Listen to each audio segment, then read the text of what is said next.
So it's ignition day. Sorry, I had a wasp.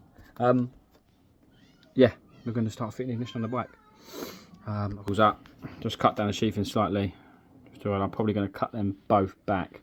I'm just going to disconnect the battery. Have done neutral side already. I'm just going to cut back the live side. See if I can get you standing here. Bit of a shite angle. Okay.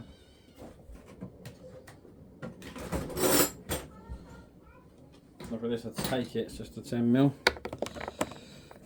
Run up. Hang on, sorry. All right.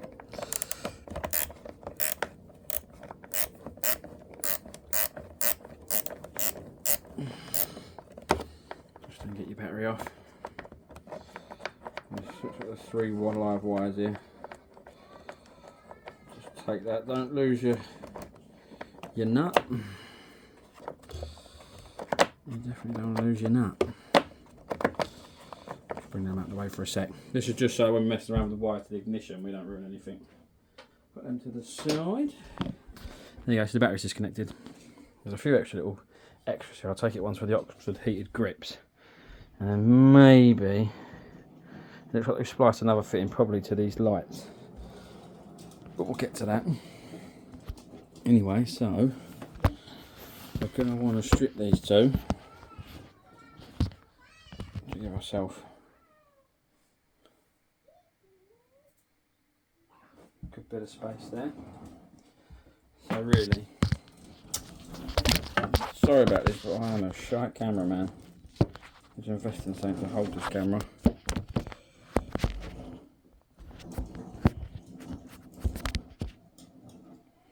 There we go. Right, these two wires come from the ignition. Let's just cut these back because I bought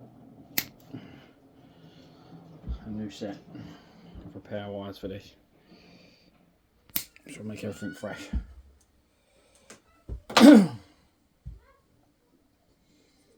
And we're, rather than crimping the thing, we'll solder these in together just to make sure it's a good fix.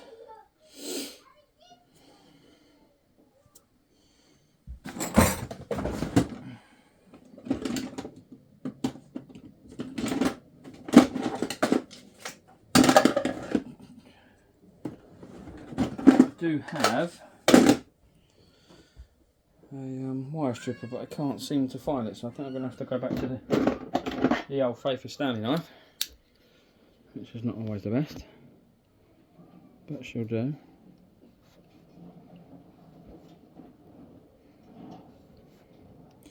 Obviously we're trying to lose this, so it doesn't matter if we go too much. I just usually make a series of scores and get your set of pincers on it and just try and put it away. There we go. That's one. I'm going to do basically exactly the same with the other. Get ourselves 2 fresh cables to solder to. If you need to, I'll probably cut this sheathing back just slightly, a bit more.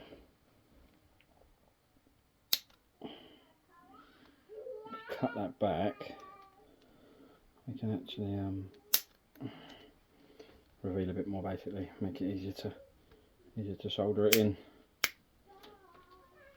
I'll get all this right after, and we can put a new bit of heat shrink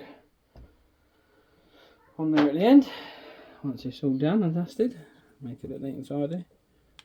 You need about, I would say, about 10mm worth of cable out. You could probably go 15.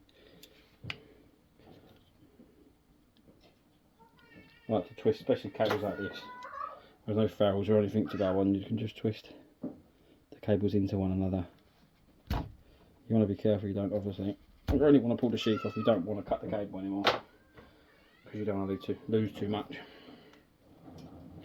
Leave them all sprayed out, don't need to twist them at this time. Right, let me come back in just a second. Back, right, so this is the new repair wire for the ignition. I've gone ahead and stripped the yellow wire, which would actually connect to the green and white, and then the main power wire incoming, This is just the green and white is the return. Red and white is the incoming, straight direct from the battery. This is going to be soldered to the red wire. So this red to red and white, yellow to green and white. And then that will go through, back down there, and we'll put the lock head in and push the connector in, and we will have a working key ignition. It should be good. Let's see if we can get the thing to come alive properly. So what I've decided to do is the two wires. They're quite thin, these incoming wires, compared to the wires that are in there. So I've doubled up the two wires, and maybe that was what it was. Maybe that's what they were for, because they were thinner cable wires. They've doubled it, but I'm just making sure we don't overload that thin wire, because it does come directly off the battery. So I've doubled these up. I thought they maybe were for accessories after, but I think actually the design was to ensure that we could get similar thickness wire with the pair. I'm going to put a little dab of solder on the front, the beginnings of them, just where they go into the insulative sheath, just to hold the wires together, and then we'll start soldering the actual wires together. So I've got a little bit of double solder just on the ends there, just to ensure they stay together, and then we're going to run them together with the main cables, and then solder them in now, and that should be the main ignition block ready to be fitted. We've managed to solder both feeds, managed to get good solder penetration on both sides of the joint. Very tight as, just a little pull check. What I did do as well is put some heat shrink this side and this side. I'm going to pull this out after I've heat shrunk this side together, so that everything's sealed and connected. So I've gone ahead and got everything soldered up. So basically, before I just put a little bit of heat shrink on this side, heat that down, got that down nice. The two connections are now in, wrapped, and then we'll heat shrink. This will slide over. This will slide over here, like this. I have to pull it up in a sec. Just get that. See if I can show you. My child's going crazy.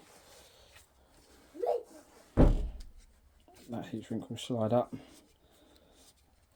over it, and we'll get a good tight connection on that, so should look pretty factory once it's all been completed. And then we'll but before anything, we need to test it, so let's get it back together and see what we can do. With the ignition, just before we actually put it all back in the bike, let's test if we can get it to run. Moment of truth, people. That's my key in the ignition. Oh, look at that. Let's primer up. I've checked the oil. We're good with oil. It's going to be serviced and the oil's going to be changed, but there's plenty of oil in at the moment at the correct level. Let's have a little look. Here we go.